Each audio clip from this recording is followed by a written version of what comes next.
रोमाना जी, इन लोगों का चिल्लाने से मुझे बहुत खुशी हुई, ये डर मुझे अच्छा लगा क्योंकि ये जानते हैं कि मुसलमान समाज में खास करके युवाओं में उस क्रांति की शुरुआत हो गई है, जो ये सुनने नहीं देना चाहते हैं। मैं युवाओं से ये अपील करती हूँ कि हमारे माथे पे ऐसे लोग जो इस्लाम के नाम पे राजनीति करते हैं, अल्पसंख्यक बोल बोल के हमें हमारे देश से तोड़ते हैं। 30 करोड़ लोग मुसलमान अल्पसंख्यक नहीं होते, हम मेन स्ट्रीम का हिस्सा हैं, हम भारत के बच्चे हैं। अगर हमारे अधिकार हैं तो हमारे कर्तव्य भी हैं। ये लोग चाहते ही नहीं है कि वो कलंक हमारे माथे से मिटे। आज हमें मौका मिला है कि हम विभाजन का कलंक, हम मंदिर विध्वंस का कलंक, मंदिर विकृत करने का कलंक, रेडिकलिज्म का कलंक, इस्लाम के नाम पे जो आतंकवाद चलाए वो कलंक मिटाने का हमारे पास आज मौका है और वो मुसलमान युवा ही मिटा सकता है। ठीक है सुबोई जी, ठीक है, अब आपने अपनी बात कर ली। अब प्लीज बीच में कोई नहीं बोलेगा, मैं एक एक कर यहाँ से सबसे जवाब ले रही हूँ, ठीक है, बारी बारी से। आप शुरुआत कीजिए, आपने उनके आरोप सुन लिए और आप ही थे जिनकी तरफ से कहा जा रहा था कि साहब ये तो माइनॉरिटी के साथ बहुत गलत हो रहा है। वो कह रही है कब तक ये विक्टिम कार्ड, अपनी गलती का एहसास कीजिए और उसका कुफ्फारा भरिए। देखिए, कुछ चीजें जब प्रचलित हो जाती है ना तो उसको पाटना बड़ा कठिन हो जाता है।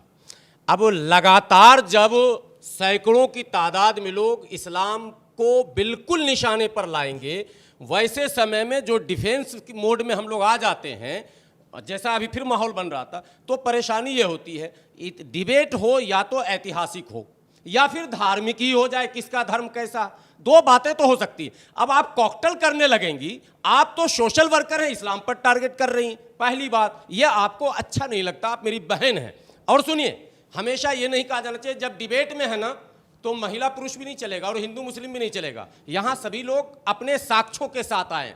सवाल नंबर 1, यहाँ पर नौजवान बीच में कोई टोक नहीं रहा था और आप लगातार उनको टोक रहे थे। नहीं, मैंने जब यहाँ पर ना महिला पुरुष किया और ना मैंने शब्द यहाँ का पर जब इन्होंने नाम लिया, आक्रांता शब्द का कहा, आक्रांता शब्द जब हो सकता है आपकी बात भी यहाँ पर बहुत लोगों को बहुत बुरी लगी हो, लेकिन तब भी उन्होंने चुपचाप सुना। नहीं, तो इसलिए कृपया करके अपनी बारी पर अपनी बात रखिए। ठीक है, ठीक है, ठीक है। सुबोई जी प्लीज माइक नीचे रखिए, उनकी बात सुनिए। आइए जवाब दीजिए, पॉइंटेड जवाब। ये कलंक धोने का समय है। कौन सा कलंक? वही तो मैं पूछना चाहता हूँ। ये जो कुछ कह रही है सबूही, ये एक भी अगर पुस्तक से सिद्ध कर दे कि इस्लाम के नाम पर किया गया, तो मैं आज ही इनकी गुलामी, पहले रुक जाइएगा, बात पूरी होने दीजिएगा, इनकी गुलामी तस्लीम करता हूं। ये इतने बड़े चैनल पर, कैमरे पर बोल रहा हूं। सवाल नंबर 1, बाबर इस्लाम लेकर आया था क्या?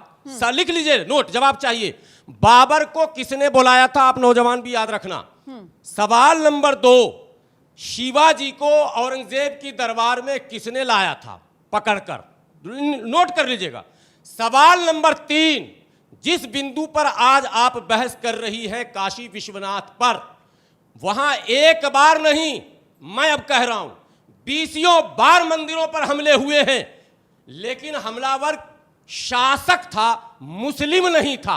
और इसलिए मैं कह रहा हूं, आप भी नोट कर लेंगे, इसलिए कि जहां मंदिर तोड़ने का इतिहास में जिक्र है, वहीं मंदिर बनाने वाला भी मुस्लिम शासक वही है। तो हम इस्लाम से कैसे जोड़ेंगे इसको? एक सेकंड, नोट कर लीजिए, फिर जवाब चाहिए। सर तकरीर नहीं सर, आपने पॉइंट दे दिए, आपने पॉइंट दे दिए। और इतना जो है, अगर मजबूत है आपका केस, फिर तो और सर्वे पर किसी तरीके की आपत्ति नहीं होनी चाहिए ना। आप रखिए, इस उम्मीद के साथ दे रही हूं कि दोबारा आप लोग एक दूसरे के बारे में नहीं टोकेंगे।